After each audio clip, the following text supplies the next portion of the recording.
ನಮಸ್ಕಾರ, ನಾನು ನಿಮ್ಮ ಭಾಗ್ಯನಾರಾಯಣ ಬೊಗ್ಗವರಪು. ನೀವು ನೋಡ್ತಾ ಇದ್ದೀರಿ ಸುದ್ದಿ ಸರ್ಕಲ್. ಬಿಹಾರದಲ್ಲಿ ಇನ್ನೊಂದೆರಡು ತಿಂಗಳಲ್ಲಿ ಚುನಾವಣೆ ಇದೆ. ಆ ಚುನಾವಣೆಯಲ್ಲಿ BJP ಮತ್ತು ಮೈತ್ರಿ ಅಂದರೆ JDU BJP NDAವನ್ನು ಹೇಗಾದರೂ ಮಾಡಿ ದಡ ಸೇರಿಸಬೇಕು ಅಂತ ಚುನಾವಣಾ ಆಯೋಗ ಪಣ ತೊಟ್ಟ ಹಾಗಿದೆ ಅನ್ನುವಂತಹ ಆರೋಪಗಳನ್ನು ನಾವು ಕೇಳ್ತಾನೆ ಬರ್ತಿದ್ದೀವಿ. ಆದರೆ ಇವತ್ತು ಅದು ಇನ್ನೂ ಎತ್ತರಕ್ಕೆ ಹೋಯಿತು. ಯಾಕೆಂದರೆ ವಿರೋಧ ಪಕ್ಷದ ನಾಯಕ ತೇಜಸ್ವಿ ಯಾದವ್ ಹೆಸರನ್ನೇ ಮತದಾರರ ಪಟ್ಟಿಯಿಂದ ಕಿತ್ತು ಹಾಕಿದ್ದಾರೆ. ಅದಕ್ಕೆ ಸಾಕ್ಷಿಯಾಗಿ ಮತದಾರರ ಪಟ್ಟಿಯನ್ನು ತಗೊಂಡು ಬಂದು ಇವತ್ತು ತೇಜಸ್ವಿ ಯಾದವ್ ಪ್ರೆಸ್ ಕಾನ್ಫರೆನ್ಸ್ ನಡೆಸಿದ್ರು. ಒಂದಷ್ಟು ಪ್ರಶ್ನೆಗಳನ್ನು ಕೇಳಿದ್ರು. ಅದರಲ್ಲಿ ಸ್ಪಷ್ಟವಾಗಿ ಗೊತ್ತಾಗ್ತಿತ್ತು, ಚುನಾವಣಾ ಆಯೋಗ BJPಯ ಚಮಚಾಗಿರಿಯಲ್ಲಿ ತೊಡಗಿಸಿಕೊಂಡಿದೆ. ಈ ದೇಶದ ಸಂವಿಧಾನವನ್ನು, ಪ್ರಜಾಪ್ರಭುತ್ವವನ್ನು ಇಂಚಿಂಚಾಗಿ ಕೊಲೆ ಮಾಡ್ತಿದೆ ಚುನಾವಣಾ ಆಯೋಗ ಅನ್ನೋದು ಅದರಲ್ಲಿ ಸ್ಪಷ್ಟವಾಗಿ ಅರ್ಥ ಆಗುತ್ತೆ. ಇಲ್ಲದೆ ಹೋದರೆ ನನ್ನ ಪ್ರಶ್ನೆಗಳಿಗೆ ಉತ್ತರ ಕೊಡಲಿ ಚುನಾವಣಾ ಆಯೋಗ ಅನ್ನುವಂತಹ ಸವಾಲನ್ನು ತೇಜಸ್ವಿ ಯಾದವ್ ಹಾಕಿದರೆ. ಹಾಗಾದರೆ ಏನು ಬೆಳವಣಿಗೆ ನಡೀತಾ ಇದೆ ಅಲ್ಲಿ ಬಿಹಾರದಲ್ಲಿ? ಚುನಾವಣಾ ಆಯೋಗದ SIR ಸ್ಪೆಷಲ್ ಇಂಟೆನ್ಸಿವ್ ರಿವ್ಯೂ ಅಂತ ಹೆಸರಿನಲ್ಲಿ ಅದನ್ನು ನೋಡೋಣ. ಪ್ಲಸ್ ತೇಜಸ್ವಿ ಯಾದವ್ ಎತ್ತಿರುವಂತಹ ಪ್ರಶ್ನೆಗಳೇನು, ಅದು ಯಾವ ರೀತಿ ಒಂದು ಸ್ಪಷ್ಟನೆಯನ್ನು ಕೊಡುತ್ತೆ, ಚುನಾವಣಾ ಆಯೋಗದ ನಿಯತ್ತು ಸರಿ ಇಲ್ಲ ಅನ್ನೋದಕ್ಕೆ. ಸೊ ಇವತ್ತು ತೇಜಸ್ವಿ ಯಾದವ್ ಬಿಹಾರದ ಪ್ರತಿಪಕ್ಷದ ನಾಯಕ, RJD ನಾಯಕ, ಮಹಾಗಠಬಂಧನ್ ಅಂತ ಏನಿದೆ, RJD ಕಾಂಗ್ರೆಸ್ ಕಮ್ಯುನಿಸ್ಟರ ನಾಯಕ, ಅವರು ಒಂದು ಪ್ರೆಸ್ ಕಾನ್ಫರೆನ್ಸ್ ಮಾಡಿ ಆಘಾತಕಾರಿ ಸುದ್ದಿಯನ್ನು ಹೊರಗಿಟ್ಟರು ಅಥವಾ ವಿಚಾರವನ್ನು ಮುಂದಿಟ್ಟರು. ಏನು ಅಂದರೆ, ಚುನಾವಣಾ ಆಯೋಗದ ಮತದಾರರ ಪಟ್ಟಿಯಲ್ಲಿ ನನ್ನ ಹೆಸರೇ ಇಲ್ಲ, ಯಾವ ಮಟ್ಟಕ್ಕೆ ಇವರು ಮಾಡ್ತಿದ್ದಾರೆ ನೋಡಿ ಅಂತ. एप्लीकेशन है, मेरा भी नहीं है, हम चुनाव कैसे लड़ेंगे? अभी तो देखिए, ये चुनाव आयोग का एप्लीकेशन है और मेरा EPIC नंबर हमने इसमें डाला है.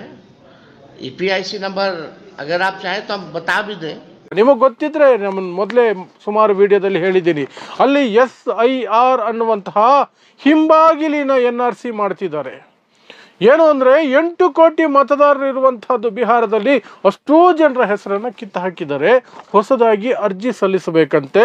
ಅರ್ಜಿ ಸಲ್ಲಿಸೋದ್ರಲ್ಲಿ 2003ಕ್ಕಿಂತ ಮೊದಲು ಯಾರು ಮತದಾರರಾಗಿ ನೋಂದಣಿ ಮಾಡ್ಕೊಂಡಿದ್ದಾರೋ ಅವರಿಗೆ ನಾರ್ಮಲ್ ಪ್ರೊಸೀಜರ್ಗಳಲ್ಲಿ ಆಗಿಬಿಡುತ್ತೆ, ಸಣ್ಣ ಪುಟ್ಟ ಡಾಕ್ಯುಮೆಂಟ್ ಕೊಟ್ಟರೆ ಸಾಕು. ಆದರೆ 2003ರ ನಂತರ ಯಾರೆಲ್ಲ ಚುನಾವಣಾ ಆಯೋಗದೊಂದಿಗೆ ಮತದಾರರಾಗಿ ನೋಂದಣಿ ಮಾಡಿಕೊಂಡಿದ್ದಾರೋ ಅವರು ಅವರ ತಂದೆ ತಾಯಿ ಇಬ್ಬರದ್ದು ಸಹ ಪೌರತ್ವವನ್ನು ಪ್ರೂವ್ ಮಾಡುವಂತಹ, ಸಾಬೀತು ಮಾಡುವಂತಹ ದಾಖಲೆಗಳನ್ನು ಕೊಡಬೇಕು. ಅದು ಆಧಾರ್ ಕಾರ್ಡ್ ಆದರೆ ಒಪ್ಪೋದಿಲ್ಲ, ರೇಷನ್ ಕಾರ್ಡ್ ಆದರೆ ಒಪ್ಪೋದಿಲ್ಲ, ವೋಟರ್ ID ಒಪ್ಪೋದಿಲ್ಲ. ಯಾಕಂದರೆ ವೋಟರ್ ID ತೆಗೆದು ಹಾಕಿದಾರಲ್ಲ. ಅದನ್ನೂ ಮೀರಿದ residence certificate, caste certificate, degree certificate, ಈ ರೀತಿಯಾದಂತಹ ಡಾಕ್ಯುಮೆಂಟ್ಗಳನ್ನು ಕೊಡಬೇಕು ಅಂತ 11 ಡಾಕ್ಯುಮೆಂಟ್ಗಳನ್ನು ಲಿಸ್ಟ್ ಮಾಡ್ತು. ಸುಪ್ರೀಂ ಕೋರ್ಟು ಸಹ ಹೇಳ್ತು, ಆಧಾರ್ ಪರಿಗಣಿಸಿ, ರೇಷನ್ ಕಾರ್ಡ್ ಪರಿಗಣಿಸಿ, ವೋಟರ್ ID ಪರಿಗಣಿಸಿ. ಅಂದರೆ ನೋ ನೋ ನೋ ನಾವು ಮಾಡಲ್ಲ ಅಂತ ಚುನಾವಣಾ ಆಯೋಗ ಹಠ ಹಿಡಿದು ಮಾಡ್ತಾ ಇದೆ. ಆ ನೆಪದಲ್ಲಿ ಇಲ್ಲಿಯವರೆಗೆ ಸುಮಾರು 65 ಲಕ್ಷ ಮತದಾರರ ಪಟ್ಟಿಯಿಂದ ಕೈ ಬಿಟ್ಟಿದೆ. ಅವರ ಪ್ರಕಾರ ಅವರೆಲ್ಲರೂ ಅಕ್ರಮ ಮತದಾರರು. ಸೊ ಇಂತಹ ಸನ್ನಿವೇಶದಲ್ಲಿ ಪ್ರತಿಪಕ್ಷಗಳು ದಿನ ಬೆಳಗಾದ್ರೆ ಬಾಯಿ ಬಡ್ಕೊಳ್ತಾನೆ ಇದ್ದಾವೆ. ದೊಡ್ಡ ಅನ್ಯಾಯ ನಡೀತಾ ಇದೆ. ಮಹಾರಾಷ್ಟ್ರದಲ್ಲಿ ಕದ್ದ ಹಾಗೇನೆ ಚುನಾವಣೆಯನ್ನು ಬಿಹಾರಲ್ಲಿ ಕದಿಯೋಕ್ಕೆ ನೋಡ್ತಿದ್ದಾರೆ. ಇಲ್ಲಿ ನಾವು ಅದಕ್ಕೆ ಅವಕಾಶ ಮಾಡಿಕೊಡೋದಿಲ್ಲ. ಅವಶ್ಯಕತೆ ಬಿದ್ದರೆ ನಾವು ಚುನಾವಣೆಯನ್ನು ಬಹಿಷ್ಕಾರ ಮಾಡೋದಕ್ಕೂ ಹಿಂಜರಿಯಲ್ಲ ಅಂತ ತೇಜಸ್ವಿ ಯಾದವ್ ಮೊನ್ನೆಯೂ ಸಹ ಹೇಳಿದ್ರು ಕಳೆದ ಬಾರಿ. ಇವತ್ತು ಪ್ರೆಸ್ ಕಾನ್ಫರೆನ್ಸ್ ಮಾಡಿ ಅದರಲ್ಲಿ ಅಕ್ರಮ ನಡೀತಾ ಇದೆ ಅನ್ನೋದಕ್ಕೆ ಇದಕ್ಕಿಂತ ಸಾಕ್ಷಿ ಬೇಕಾ, ತಗೊಳ್ಳಿ ಸಾಕ್ಷಿ ಅಂತ ಹೇಳಿ ನನ್ನ ಹೆಸರೇ ಇಲ್ವಲ್ಲ ಈ ಪಟ್ಟಿಯಲ್ಲಿ ಅಂತ ತೋರಿಸಿದ್ರು. ನನ್ನ ಹೆಸರೇ ಇಲ್ಲ ಅಂತ ಒಂದಲ್ಲ ಅವರು ಎತ್ತಿದಂತಹ ಪ್ರಶ್ನೆಗಳು, ವಿಚಾರಗಳು. ಅವ್ರು ಹೇಳ್ತಾರೆ, ಚುನಾವಣಾ ಆಯೋಗ ಪ್ರಜಾಪ್ರಭುತ್ವವನ್ನು ಕೊಲೆ ಮಾಡ್ತಾ ಇದೆ, ಅದರ ಕೊಲೆಗಾರ ಆಗಿದೆ.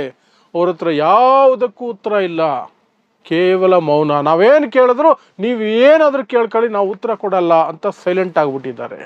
तो कुछ नहीं, चुनाव आयोग चुप. अनट्रेसेबल कैसे पाएंगे? चुप, रिपीटेड कैसे है, चुप, शिफ्टेड कैसे है, चुनाव आयोग चुप, जाइए जो करना कीजिए। ये तरीका चुनाव आयोग का जो रवैया है, ये लोकतंत्र के लिए बहुत ही खतरनाक है।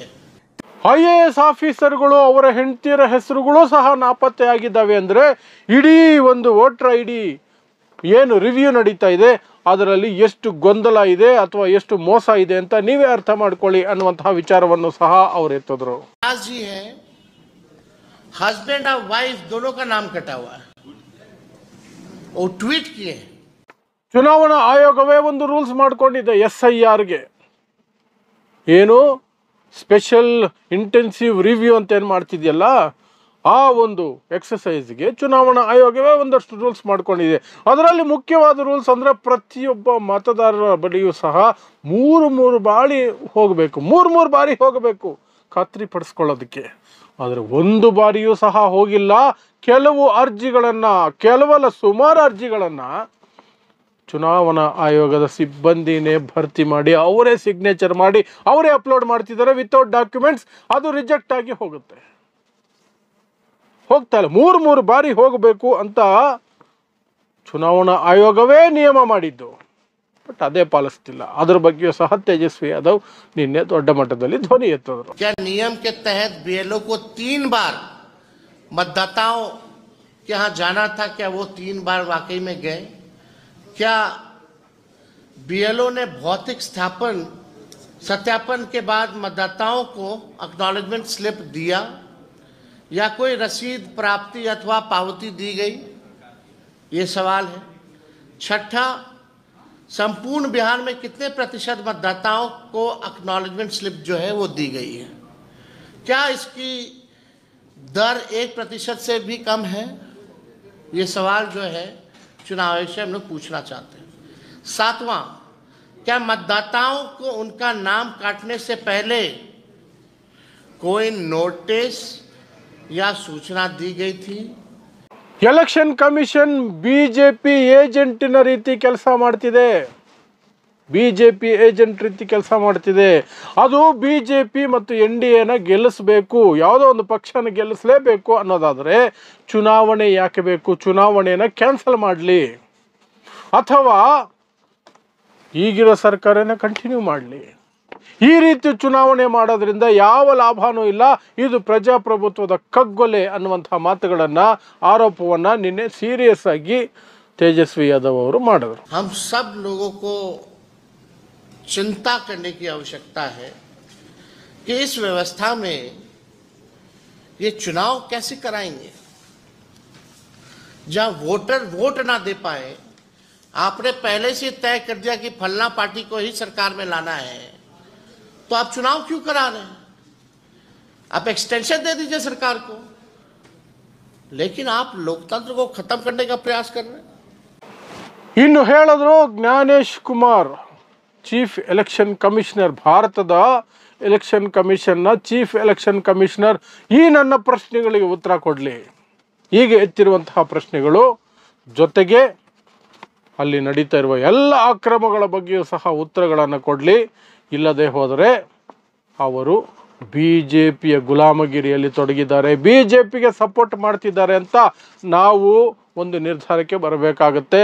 ಅವರು ಪ್ರಜಾಪ್ರಭುತ್ವದ ಕಗ್ಗೊಲೆ ಮಾಡ್ತಿದ್ದಾರೆ ಅನ್ನುವಂಥ ನಿರ್ಧಾರಕ್ಕೆ ನಾವು ಬರಬೇಕಾಗುತ್ತೆ ಅನ್ನುವಂತಹ ಎಚ್ಚರಿಕೆಯನ್ನು ತೇಜಸ್ವಿ ಯಾದವ್ ನಿನ್ನೆ ಸೀರಿಯಸ್ ಆಗಿ ಕೊಟ್ಟರು। ಅದರ ಜೊತೆಗೆ ರಾಹುಲ್ ಗಾಂಧಿ ಮೊನ್ನೆ ಹೇಳಿದ್ರು, ಏನೇನು ಆಟ ಆಡ್ತಿರೋ ಅದೆಲ್ಲದಕ್ಕೂ ಬೆಲೆ ತೆರಬೇಕಾಗುತ್ತೆ, ಇದೇ ಸರ್ಕಾರ ಇರೋದಿಲ್ಲ, ಸರ್ಕಾರ ಬದಲಾದರೆ ಈ ಅಧಿಕಾರಿಗಳು ಬೆಲೆ ತೆರಬೇಕಾಗುತ್ತೆ, ಒಂದೊಂದಕ್ಕೂ ನಾವು ಉತ್ತರ ಪಡಿತೀವಿ, ಒಬ್ಬೊಬ್ಬರು ಶಿಕ್ಷಿಸ್ತೀವಿ ಅನ್ನುವಂತಹ ಎಚ್ಚರಿಕೆಯನ್ನು ಅಧಿಕಾರಿಗಳಿಗೆ, ಯಾರೆಲ್ಲ ಮೋದಿ ಸರ್ಕಾರ ಹೇಳದಂಗೆ ಕುಣಿತಾ ಇದ್ದಾರೋ ಅವರೆಲ್ಲರಿಗೂ ಸಹ ಎಚ್ಚರಿಕೆ ಕೊಡ್ತಾ ಇದ್ದೀನಿ ಅಂತ ರಾಹುಲ್ ಗಾಂಧಿ ಮೊನ್ನೆ ಸಹ ಅವರು ಓಪನ್ ಆಗಿ ಸಾರ್ವಜನಿಕ ಸಭೆಯಲ್ಲಿ ಹೇಳಿದ್ದಾರೆ।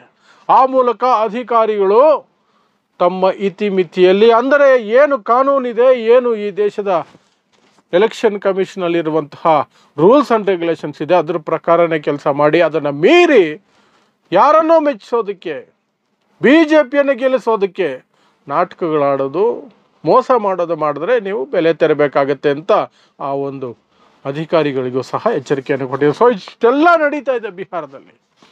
ಬಿಹಾರದ voter I D voter list ಅನ್ನುವಂಥದ್ದು ಸಂಪೂರ್ಣ ಗೊಂದಲ ಆಗೋಗಿದೆ. ಏನು ನಡೀತಿದೆ ಅಂತ ಯಾರಿಗೂ ಗೊತ್ತಿಲ್ಲ. ಯಾರ ಅರ್ಜಿ ಯಾರು ತುಂಬ್ತಾ ಇದ್ದಾರೆ, ಏನಾಗ್ತಿದೆ, ಅಕ್ನಾಲಜ್ಮೆಂಟ್ ಒಬ್ರಿಗೂ ಕೊಡ್ತಿಲ್ಲ, ಏನೂ ನಡೀತಿಲ್ಲ. ದಿನ ಬೆಳಗಾದ್ರೆ ಕನ್ಫ್ಯೂಷನ್. ಆದರೆ ಎಲೆಕ್ಷನ್ ಕಮಿಷನ್ ಹೇಳುತ್ತೆ ಸಬ್ ಚಂಗಾಸಿ ಎಲ್ಲ ಕರೆಕ್ಟಾಗಿ ನಡೀತಾ ಇದೆ.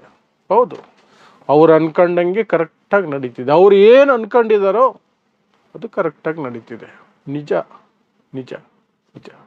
ಅಷ್ಟೇ.